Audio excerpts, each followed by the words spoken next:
Welcome back to SwitchTop. Plenty of genuinely good games get buried under the big first-party names. These 10 stood out to me for their story and mechanics specifically, not just because they're cheap or short. Some are brand new, some have been sitting there for years. Let's get into them. Demonschool. Faye is the last demon hunter from a fading bloodline, shipped off to a sketchy university on an island crawling with demons, and she spends her time recruiting a black magic club of misfits between classes. The tactics system is the hook here. Movement and action happen together instead of the usual grid-based waiting game. So you plan out a whole squad's moves, hit go, and watch it play out like a chain reaction. You can rewind during planning to test different setups, chaining knockbacks into debuffs into finishers before committing. Outside of fights, there's a school schedule to manage, relationships to build with 15 different classmates, and a genuinely weird tone that swings from gory horror to campus comedy without feeling forced. It borrows a lot from Persona, but strips out the grind, which makes the whole thing move a lot faster.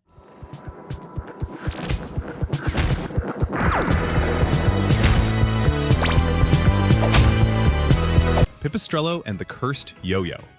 Pipit's a rich kid bat with more yo-yo tricks than sense, and when his aunt gets attacked and her soul splits apart into batteries powering rival crime bosses' businesses, he ends up fused with the last fragment inside a cursed yo-yo.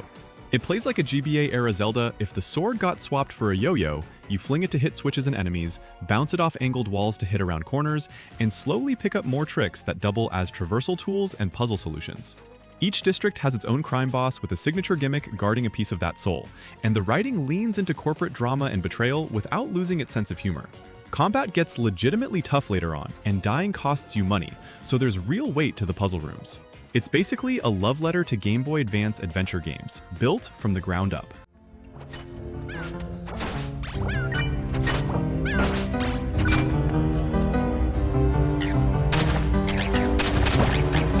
Ender Lilies, Quietus of the Nights.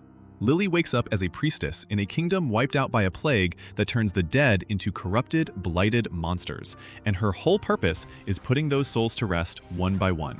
Rather than fighting alone, she summons the spirits of the knights and creatures she defeats to fight for her, building out a loadout of ranged and melee spirits you can mix and match as you explore a genuinely bleak, beautifully drawn world.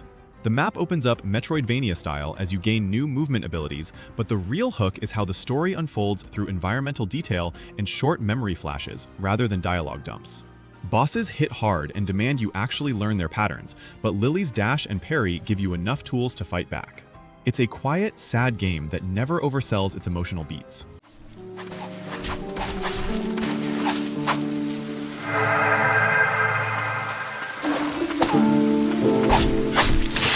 CrossCode. This one plays like an MMO that never needed the massive or the online part. You're Leah, a mute player stuck inside a sci-fi MMO called Crossworlds, working through a mystery about why she can't speak, while everyone else treats it as a bug. Combat is fast, top-down action built around a ball you throw, catch, and bounce off walls, with elemental attunements that change how puzzles and fights play out depending on what you're running. The dungeons are the real standout, stacking movement puzzles on top of combat encounters in ways that keep escalating without ever feeling like padding. There's a genuine story about identity and control running underneath the game-within-a-game setup, and it actually pays it off instead of leaving it as set dressing. It's long, but the combat and puzzle design stay sharp enough that it doesn't drag.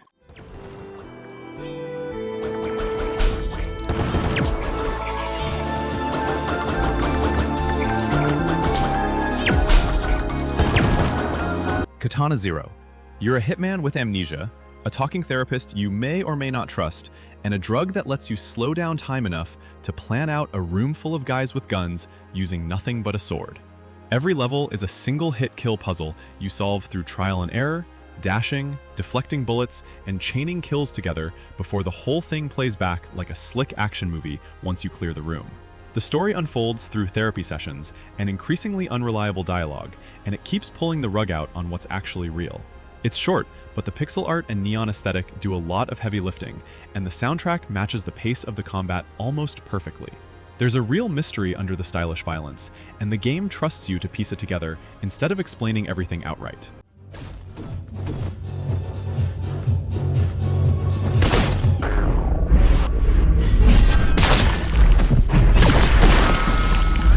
Monster Sanctuary. This is what happens if you crossed a Metroidvania with a monster-collecting RPG and actually put effort into both halves. You explore a connected world full of secrets and shortcuts that need specific monster abilities to reach, while building a team of creatures with skill trees deep enough that two players' versions of the same monster can play completely differently.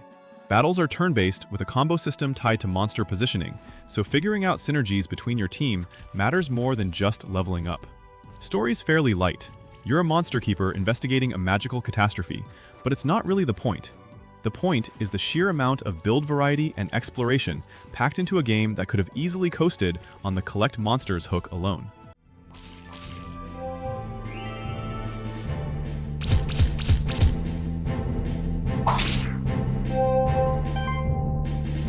Cult of the Lamb. Your lamb saved from execution by an ancient god, and in exchange, you have to build a cult, gather followers, and eventually take down the false prophets running the rest of the world. It splits pretty evenly between roguelike dungeon runs with randomized weapons and blessings, and a base building sim where you manage your followers' faith, feed them, preach to them, and occasionally deal with the guilt of how you're treating them. The tension between the cute art style and what you're actually doing to these little guys is the whole appeal, and it never lets you forget it. Combat runs and colony management feed into each other well enough that neither side feels tacked on. The bosses guarding each region have their own personality and backstory, giving the roguelike structure more reason to exist than just difficulty scaling.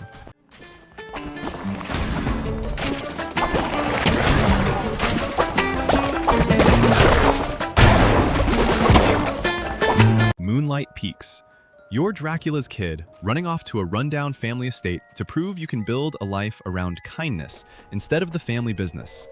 It's a farming sim at its core, but everything's filtered through a gothic lens. Magical crops that need spellcast, watering, shapeshifting into other forms to get around town faster, and potion brewing alongside the usual crafting and fishing loops.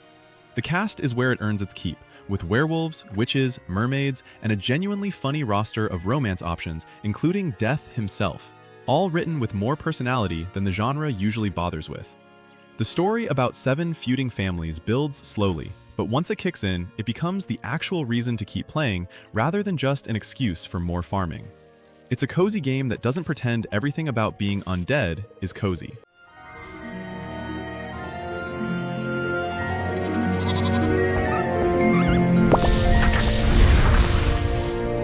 Sea of Stars.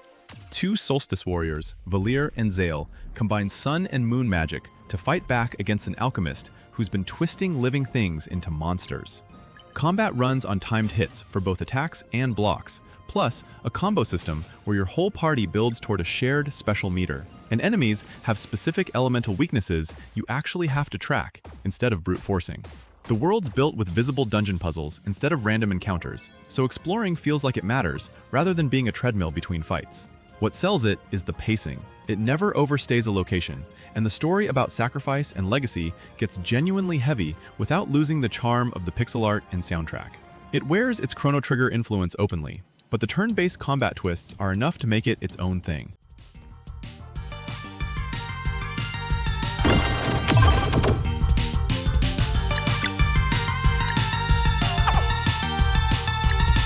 Mina's a genius inventor who built the spark generators powering an entire island, and when they start failing, she gets pulled back in to fix 6 towers across a world that's turned against her old friend Baron Lionel. It plays like a Game Boy-era Zelda, 4-directional whip combat and top-down exploration, but her signature move is burrowing underground to dodge attacks, cross gaps, and dig up buried loot, and that one mechanic ends up threaded through combat, platforming, and puzzles alike. The game barely holds your hand on where to go next, leaning on landmarks and NPC hints instead of a quest marker, which makes figuring things out yourself part of the appeal. There's a mountain of weapons, sidearms, and trinkets to experiment with, and the difficulty options let you tune it from breezy to brutal. The story leans into Victorian Gothic themes and doesn't wrap up as neatly as you'd expect either.